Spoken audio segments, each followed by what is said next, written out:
Μετά λοιπόν το τελευταίο σφύριγμα, ο διαιτητής από την Δράμα, ο Μάκης Ευθυμιάδης, έγινε η τραγική φιγούρα στις εικόνες που μετέδωσε ο Αλφα.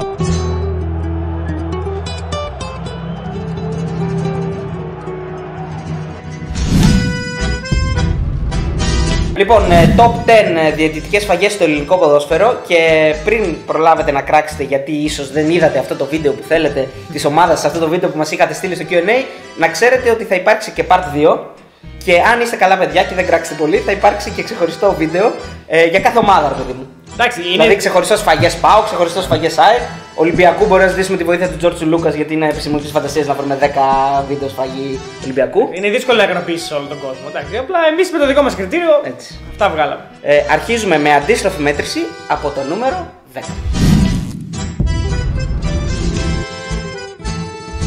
Σαπάνης για τον Κακλαμάνο. Οι φόρ του Ολυμπιακού προσπαθούν να παίξουν βόλεϊ στην περιοχή της Καβάλας, και φάουλ τώρα που κάνει ο Αλεξανδρής. Πέναλτι στο 78, και τώρα ο Αργυρίου που αρπάζεται. Για να δούμε, ο Αλεξανδρής μπαίνει στην φάση, και βέβαια επιτρέψτε μου, οι φίλοι του Ολυμπιακού, να πω ότι δεν υπάρχει κανένα πέναλτι. Εντάξει, το νούμερο 10 είναι το κλασικό πέναλτι του Αλεξανδρή που έχει αφήσει ιστορία και για τη μετάδοση του Σπυρόπουλου. Βασικά μόνο για τη μετάδοση του Σπυρόπουλου. Εντάξει, είναι και ένα επικό πέναλτι. Βασικά μιλάμε, ενδεχομένως το έχω πει και σε άλλο βίντεο. Είναι ο μεγαλύτερος βουτυχτής. Το έχει παραδεχτεί ο ίδιος, αφού έχει πει ότι εγώ και με το παιδί μου. Είχε κάνει μια συνέντευξη στο Sport 24, νομίζω, αν δεν κάνω λάθος. Και είχε πει ότι και με το παιδί μου τα παίζω τάβλη, λέει, για να νικήσω το κλέβο. Το κλέβο, ναι. Έτσι, δηλαδή... εγώ να σου πω κάτι, εγώ αυτό το δέχομαι. Γιατί βγήκανε και τον κράξανε και. Όχι, πέρα πλάκα, αυτό το δέχομαι. Το γεγονός ότι κάποιος θέλει να κερδίσει με όλους τους τρόπους επαγγελματίας ποδοσφαιριστής, το δέχομαι. Εντάξει, αυτό είναι κατά του fair play όμως. Ναι, κατά του fair play, αλλά το δέχομαι. Δηλαδή στο ποδόσφαιρο παίζουν όλα. Πώς θα κορδέψει ο διαιτητή, πώς θα κορδέψει τον αντίπαλο, αυτά τα δέχομαι. Αυτό βέβαια δεν είναι το γεγονός ότι ήταν ο μεγαλύτερος βουτυχτής. Νομίζω ότι ξεπερνούσε και τον Γιαννακόπουλο. Και βέβαια, και το Φορτούνι. βέβαια είναι άδικο, γιατί ήταν καλός παίκτης. Καλός παίκτης. Είχε το κόλ, αλλά είχε και τη βούτα. Αλλού παπαδρομολόγιο αυτό. Δηλαδή εκεί που ένωνε τα πόδια και έπεφτε. Και είχε ανοίξει σχολή, γιατί μετά και Τζόρτζεβιτς και Γιαννακόπουλος. Εντάξει, Τζόρτζεβιτς παράλληλα. Ναι. Μετά Γιαννακόπουλος. Επική βουτιά. Λοιπόν, είναι. Νούμερο 10. Είναι Καβάλο Ολυμπιακός, έτσι. Καβάλο Ολυμπιακός. Με ο Τζαλάν μέσα και. Ασούμε. Προφανώς έχετε ακούσει και την μετάδοση του Σπυρόπουλου, ο οποίος λέει επιθετικό φάουλ. Και μετά λέει πέναλτι. Και γελάει. Να με συγχωρούν οι φίλοι του Ολυμπιακού. Νούμερο 9.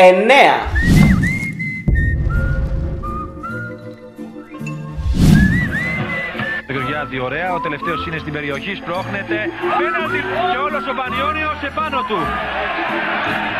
Διαμαρτύρονται σε αυτό το πέσιμο που δεν έδειχνε να είναι ανατροπή. Το νούμερο 9 πρωταγωνιστής είναι ένας γνωστός στους παλιούς διαιτητής, ποιος? Σπανέας. Εντάξει, όνομα και πράγμα. Ωραίο. Θα μπορούσε να είναι και Σφαγέα. Ναι. Εντάξει, η αλήθεια έχει όνομα για διαιτητής κοράκι κανονικά.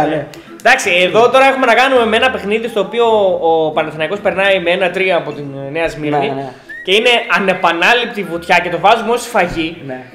Γιατί είναι μια ανεπανάληπτη βουτιά του Γούχου, του Γεωργιάδη. Ναι, ακριβώς. Ο οποίος εξουσιαστικά προφανώς και πέφτει μόνος του.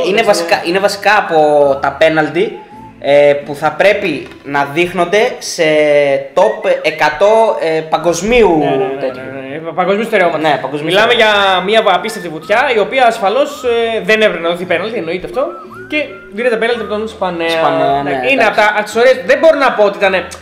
Δηλαδή, αμφιταλαντευτήκαμε λίγο αν τη βάλουμε ή όχι. Ναι. Αλλά επειδή είναι πολύ ωραία η βουτιά. Βασικά είναι pure.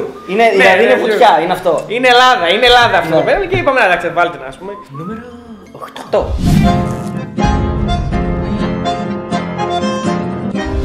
Το γκολ, διότι μια πιο προσεκτική ματιά μας δίνει το δικαίωμα να πούμε ότι εκτός από το λάθος του Λέμπο υφίσταται και περίπτωση offside. Εδώ βλέπετε ότι ο Ντιόγκο ακουμπάει την μπάλα, η οποία φτάνει στη συνέχεια.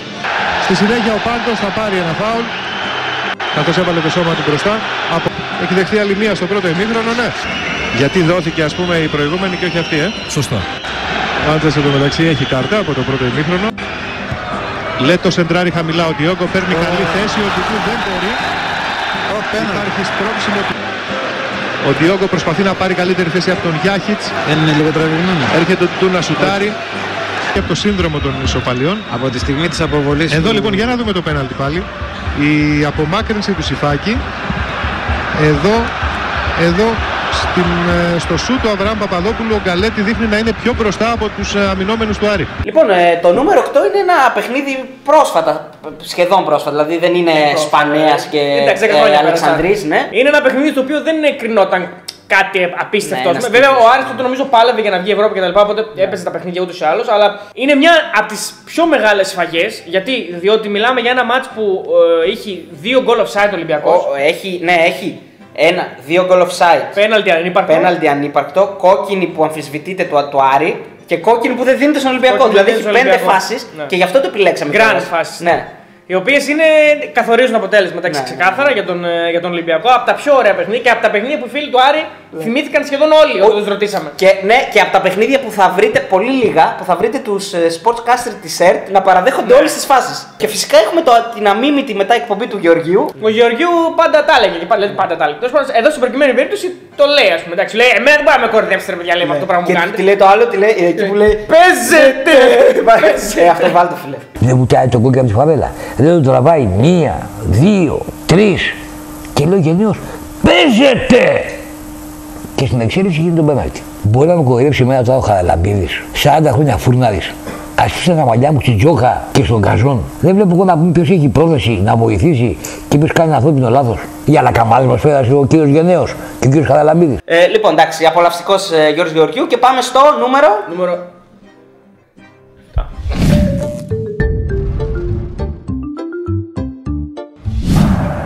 Με την παλιά προς τον Μακ. Βγαίνει ο Καπίνο, ο Μακ θα μπει στην περιοχή, θα πέσει. Παίζεται, λέει ο Ανδρέας Παπάς.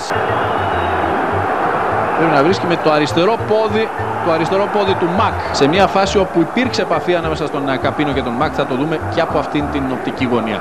Λοιπόν, αυτό είναι το ΠΑΟΚ Ολυμπιακός στο πρώτο παιχνίδι στην Τούμπα, που στο δεύτερο μετά ο ΠΑΟΚ δεν κατέβηκε. Λόγω αυτού του γεγονότος, έτσι δεν είναι? Ναι, είναι το παιχνίδι που. Για το κύπελο. Προηγείται ο ΠΑΟΚ στο παιχνίδι, το ανατρέπει ο Ολυμπιακός με γκολ Καμπιάσο και νομίζω και του Φουστέρ στο δεύτερο μήχρονο. Και στο 85 έχουμε αυτή τη φάση. Και στο 85 αυτή τη φάση που ο ΠΑΟΚ ζητάει πέναλτι, προφανώς και είναι πέναλτι γιατί τον βρίσκει ο Καπίνο κάτω με το αριστερό πόδι. Και είναι το σκηνικό με τον Μακ που πάει δίνει το χέρι, δεν το δίνει ο Μίτσκιος που είναι. Γιατί έχει και υπόπτες γραμμής. Δεν είναι μόνο η υπόπτες κλασική, έχει και υπόπτες γραμμής. Για να τα βλέπουν όλα. Διαιτητής είναι ο Παπάς. Όχι, νομίζω φτύνει κιόλας ο Μακ τον Μίτσιο. Γενικά μια αναμπουμπούλα, μια ανακατοσούρα μπαίνουν μέσα μετά και τη πουτάνα στην Τούμπα. Λογικό βέβαια. Εντάξει, είναι όμως από τα παιχνίδια που μείνανε στην ιστορία, διότι ο Πάοκ όντως δεν κατέβηκε στο επόμενο. Και τιμωρήθηκε. Στο επόμενο παιχνίδι και τιμωρήθηκε. Εντάξει, ένα παιχνίδι που ασφαλώς είναι τρομακτική η άβλεψη για τον διαιτητή. Όχι, δεν είναι μόνο του διαιτητή, είναι του επόπτη και του επόπτη γραμμή. Δηλαδή, και αυτός είναι ένας επιπλέον λόγος που το επιλέξαμε, γιατί είναι. Ο έξτρα βοηθός που θα δώσει εκεί στη δύσκολη φάση και είναι ότι να κοιμούνται όλοι όρθιοι. Κοιμούνται ή κάτι άλλο. Λοιπόν, πάμε στο νούμερο 6.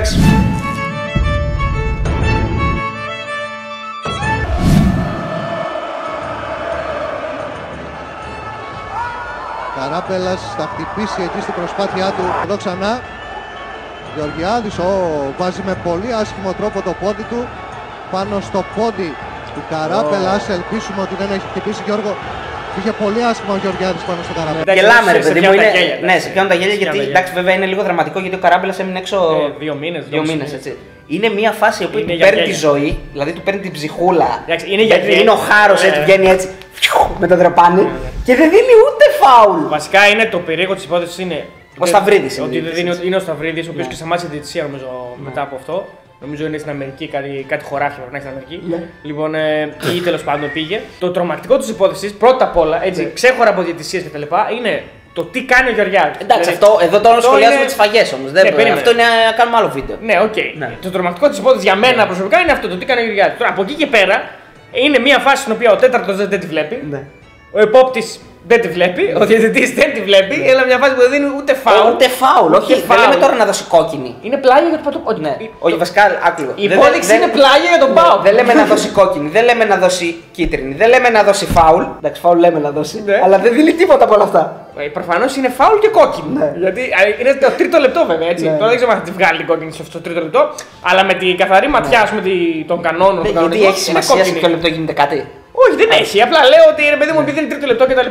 Αλλά τώρα μιλάμε για καραμπινάτη κόκκινη. Και βασικά είναι το καραμπινάτη είναι ότι υπάρχει πρόθεση. Δηλαδή γιατί η μπάλα είναι εδώ και το πόδι του Γεωργιάδη είναι εδώ. Ρε φίλε. Δεν υπάρχει κάτι για να μπλέξει με την μπάλα, α πούμε. Τρομακτικό μη σφύριγμα. Λοιπόν, πάμε στο νούμερο.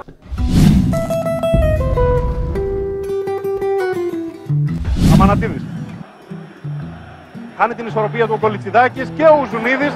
Ήβιτς μπαίνει στην περιοχή, φάουλ από τον Καλιτζάκη. Πέναλτι δίνει ο Παπουτσέλης, ασφαλώς εδώ θα χρειαστούμε την τεχνική βοήθεια. 1996 η Ειρήνη Σκλίβα βγαίνει Αυτά είναι ωραία, είναι ωραία τι γινότανε παράλληλα, έτσι. Ποια ήταν η πρώτη ταινία, ξέρω εγώ, στα boxes. Νομίζω ότι είναι στο Miss Cosmos η Ειρήνη Σκλίβα, βγαίνει. Πήρε και το Miss Cosmos. Ναι. Πήρε και το Miss Cosmos, ωραία. Πολύ ωραία κοπέλα. Ωραία κοπέλα τώρα. Ομορφιά κανονική, όχι τα ξέκολα που βγαίνουν τώρα. Ναι, στο μόντο τρώω και μαλακίες. 96 νομίζω ότι είναι η αρχή των πάντων. Ναι, είναι η αρχή της παράγκας. Είναι εκεί που μπήκε το πρώτο τούβλο. Είναι το Big Bang. Είναι το Big Bang της παράγκας. Και το 1996 ο Θεός αποφάσισε να επίσης. Μπορεί να βάλει εισαγωγή το πώς αρχίζει το Big Bang Theory. Μπράβο, είναι το Big Bang της παράγκας. Νομίζω δηλαδή έτσι κάπου εκεί τέλος πάντων. Με το Παπουτσέλιο πέναλτι είναι γνωστό. Παπουτσέλιο πέναλτι έκανε τέτοιο, έχει έδρα στο πανεπιστήμιο. Και έχει μείνει κιόλας. Wisconsin. Έχει μείνει ότι όποτε παίρνει κάποιο πέναλτι έξω στην περιοχή είναι το Παπουτσέλιο πέναλτι. Ναι, είναι μαζί με Σπανέα, μαζί με Μποροθρύλο, μπορεί με πολλούς Κασναφέρη. Δηλαδή όλοι αυτοί είναι οι Πριτάνης. Ναι. Και τώρα αυτοί όλοι κάποιοι μισοί έχουν γίνει καθηγητές διαιτησίας. Η τελεκριτική διαιτησία. Μάλα μας Τεβεκέλης. Μπράβο, ναι. Τέτοιοι. Όλοι οι φίλοι ασχολούνται με τη διαιτησία. Εντάξει, φίλοι, να σου πω κάτι τώρα. Ούτε σαν λάθος τους. Ο άσφαλτος. Άσφαλτος, όπως τα έλεγε και η φίλη. Λοιπόν, εδώ είναι μια φάση που ο Ήβιτς είναι. Νομίζω ο Ήβιτς είναι στο κέντρο. Ναι, στο κέντρο. Και ο Παπουτσέλης δίνει πέναλτι εις βάρος του Παναθηναϊκού. Εντάξει, είναι μια φάση που είναι περίπου 2 μέτρα έξω. Εντάξει, είναι δύσκολη φάση. Είναι δύσκολη φάση. Είναι στο ημικύκλιο. Με αυτά τα πέναλτι μεγαλώσαμε όμως. Με αυτά τα πέναλτι γίναμε οπαδοί, γίναμε φίλαθλοι. Ασχοληθήκαμε με το ποδόσφαιρο. Αυτή ήταν. Δηλαδή, πώς είσαι στην Αγγλία, ρε παιδί μου, ή πώς είναι στην Ισπανία που έχει κάποια πράγματα να σου κινήσουν το ενδιαφέρον, να ασχοληθεί με το ποδόσφαιρο. Εμείς με αυτά ασχοληθήκαμε. Και το τραμπούκο που τρώει μετά ο διαιτητής είναι πολύ όμορφο, είναι ωραίο.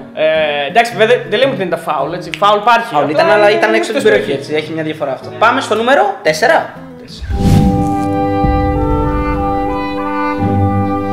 Δεν έχει δει τα αλληλοσπροξήματα, εδώ δείτε. Κρατάει ο Κυριάκος.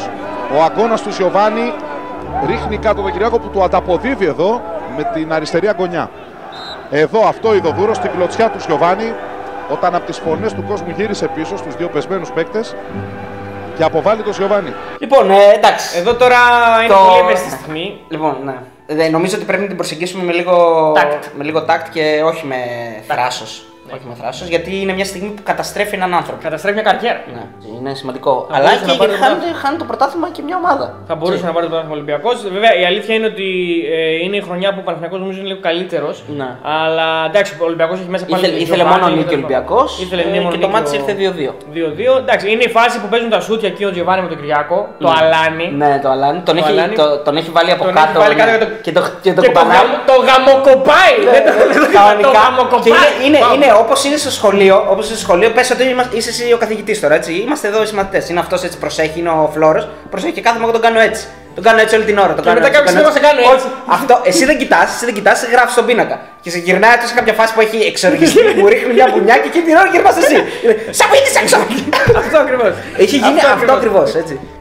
Ο Δούρος κοιμάται τον ύπνο του δικαίου, ο επόπτης που σε έχει φάτσα κοιμάται τον ύπνο του δικαίου. Για να λέμε όλη την αλήθεια, βέβαια, εκεί πως είναι πεσμένοι και μπροστά σώματα κτλ. Ενδεχομένως να μην έχει δει τα μπουκέτα ο άλλος και να βλέπει μόνο την κίνηση του Τζιοβάνι. Οκ, αυτό το δέχομαι. Παρ' όλα αυτά δεν πάει να είναι ένα φοβερό λάθος, το οποίο έχει μείνει στην ιστορία διότι δεν αφήνει τον Παναθηναϊκό με 10 παίκτες με τον Ολυμπιακό μπροστά στο σκορ, στο 1-2. Και προφανές είναι ότι ο κύριος Αλέφαντος θα το έβλεπε το θέμα. Και έχει μείνει στην ιστορία και από αυτήν την αντίδραση του Αλέφαντος στην Elite Style. Γιατί δεν βγαίνει ο κύριος Δώρος στο τηλέφωνο? Σας πειράζει αυτό, Πολύ. Γιατί είναι ένοχος. Γιατί με κατέστρεψε. Αρχίζουμε να φτάνουμε κοντά στο 1, έτσι, και νομίζω ότι και το ενδιαφέρον σας κατακόρυφο. Πάμε στο... πάει κατευθείαν στο 1. Λοιπόν, πάμε στο νούμερο 3.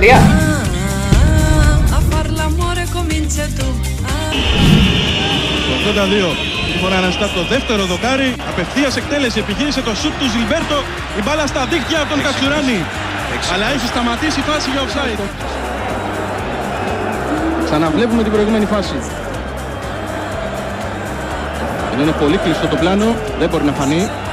Εδώ έχουμε λοιπόν ένα milestone στην διαιτητική ιστορία. Μια φοβερή στιγμή. Φοβερή στιγμή. Κάλυπτα και εγώ τον Κοτσουράνη το λεγόμενο.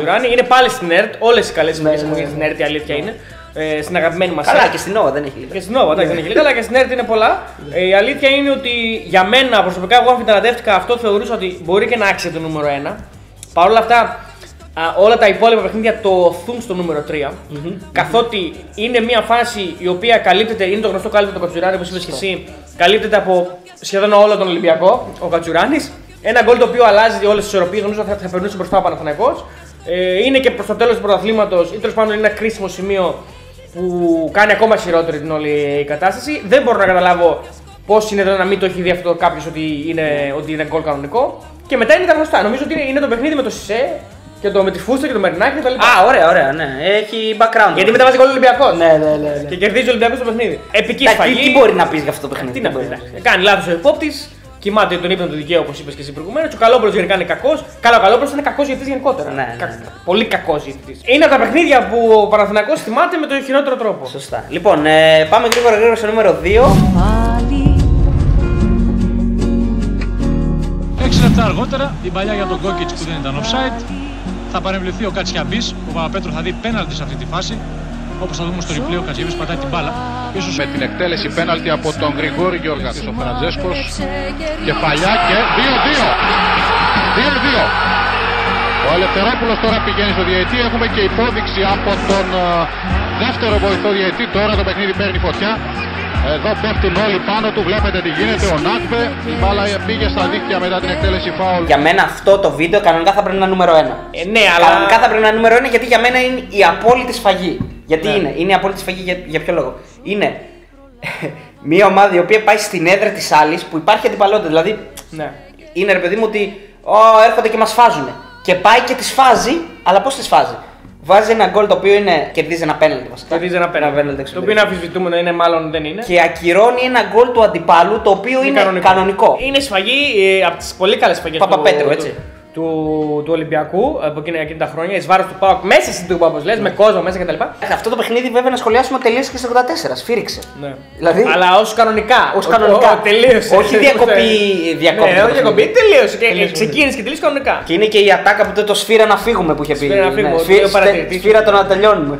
Και μετά φυσικά τι είχε γίνει το 2002. Μετά από 2 χρόνια, 4 χρόνια, μετά από 4 χρόνια, το 2002, σε ένα άλλο ΠΑΟΚ Ολυμπιακός. Οι φίλοι του ΠΑΟΚ νομίζουν ότι βλέπουν τον Παπαπέτρου. Δεν τον μπερδεύουν εμφανισιακά, τον μπερδεύουν ονομαστικά. Γιατί κάποιος είπε αυτός είναι ο Παπακάτη. Ναι.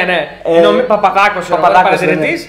Και την πληρώνει ο Παπαδάκος, τρώει το ξύλο. Τρώει το ξύλο γιατί τον περνάνε για Παπαπέτρου. Δηλαδή το δέρνουν και του λένε ρε Παπαπέτρου, θυμάσαι πριν 4 χρόνια όσο. Μάρε παιδιά!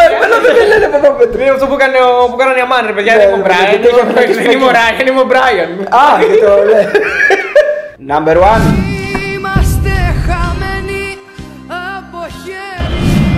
Τελεί ο Ράγιο, Σανκαρέ, πάνω στη γραμμή, Πάουλο Μασάντο, ο Μανιάτης, διαμαρτυρίες για χέρι, εδώ η κεφαλιά του Σανκαρέ. Ναι, πέναλτι και από πολύ καθαρό. Βάζει το χέρι ο Γιάννης Μανιάτης. Νομίζω ότι δικαιωματικά κρίνει ένα τίτλο. Εντάξει, ναι. Έτσι. Ξέρεις γιατί, να σου πω γιατί είναι το νούμερο 1. Γιατί εσύ έλεγες ότι μήπως είναι νούμερο 1 το. Ναι. Είναι νούμερο 1 γιατί είναι η επιτομή της σφαγής. Ναι. Είναι μεγάλη ομάδα με μια μεσαία ομάδα προς μικρή ομάδα. Γιατί και ο Αστέρας δεν είναι.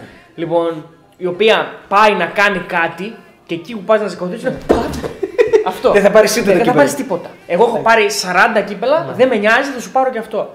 Είναι η επιτομή. Έχει πάρει και ο Ολυμπιακός έτσι στο Champions League, με τον Ρομπέρτο Κάρλος. Λοιπόν, είναι η επιτομή της σφαγής, η επιτομή της αδικίας στο ποδόσφαιρο, αυτό το πράγμα, σε τελικό κυπέλου. Γιατί έχει και βαρύτητα το παιχνίδι. Δεν είναι τελικός κυπέλου. Ο Αστέρας Τρίπολης είναι απόλυτα ανταγωνιστικός και γίνεται αυτό το πράγμα που γίνεται. Είναι το κλάμα του αιώνα. Είναι ντροπή αυτό το πράγμα που έγινε για το ελληνικό ποδόσφαιρο. Πραγματικά, εγώ αν είμαι ο διαιτητής, θα είχα παραιτηθεί. Νομίζω ότι εκεί θα έπρεπε να τελειώσει η καριέρα των διαιτητών. Δεν συνέβη αυτό βέβαια, γιατί νομίζω ότι ο διαιτητής είναι ο Γιάχος, ο οποίος συνεχίζει να σφυρίζει. Όχι τώρα, τότε, για τα χρόνια. Και νομίζω και επειδή έχει και επόπτη γραμμής, είναι ο Τριτσόνης. Ο οποίος τώρα, Τριτσόνη, τον έχουμε στην ΚΕΔ. Είναι κοβιράβη, επειδή ήταν πάρα πολύ καλός όπως φαίνεται. Λοιπόν, εγώ νιώθω συγκίνηση που τελικά καταφέραμε και κάναμε αυτό το βίντεο. Είναι το Part 1 και θέλουμε να μας πείτε αν σας άρεσαν, τι εντυπώσεις και τι αναμνήσεις έχετε από αυτά τα παιχνίδια. Αν θέλετε να βάλουμε κάτι άλλο στο Part 2 που δεν βάλαμε στο Part 1. Οι νέοι να μας πούνε πώς φάνηκαν, γιατί κάποια από τα μισά δεν τα έχουν δει λογικά. Σωστά, ναι. Και να μας πείτε τι θα αλλάζετε εσείς από αυτό το Top 10. Και φυσικά, να μην ξεχάσω, γιατί ξέχασα να το πω στο προηγούμενο βίντεο, θέλω να κάνετε subscribe και στο κανάλι μας στο YouTube. Φτάνουμε το milestone των 15.000. Ναι, εντάξει, το επόμενο milestone είναι το 20. Και θέλουμε να κάνετε και subscribe στο κανάλι μας, δεν είναι κανάλι, στο λογαριασμό μας στο Instagram. Στο profile στο Instagram, γιατί θα αρχίσουμε να το δουλεύουμε πάρα πολύ και εκεί. Θα κάνουμε και... Έρχονται κι άλλα τέτοια, ναι. Κι άλλα τέτοια top 10, να δούμε, θα κάνουμε κι άλλα τέτοια πραγματάκια. Γιατί ούτε ή άλλως από Φεβρουάριο δεν βλέπω να έχουμε και πολλά ευρωπαϊκά βίντεο να κάνουμε. Όχι, μάλλον. Οπότε πρέπει να γεμίσουμε λίγο κάπου θα κάνουμε το top 10 σφαγές, top 10 παλτά, θα βρούμε. Πείτε μας. Έχει σωμάκι, ναι. Λοιπόν, και όλοι εσείς που ήρθατε πρώτη φορά στο κανάλι μας, γιατί αυτό το βίντεο μάλλον θα μείνει για πάντα. Βέβαια. Καλώς ήρθατε και subscribe φυσικά. Subscribe like και κουδουνάρι. Βάλει και ένα κουδουνάρι. Αλλά βάλ' τον το κουδουνάρι όμως. Βάλ' τον το αγαπημένο.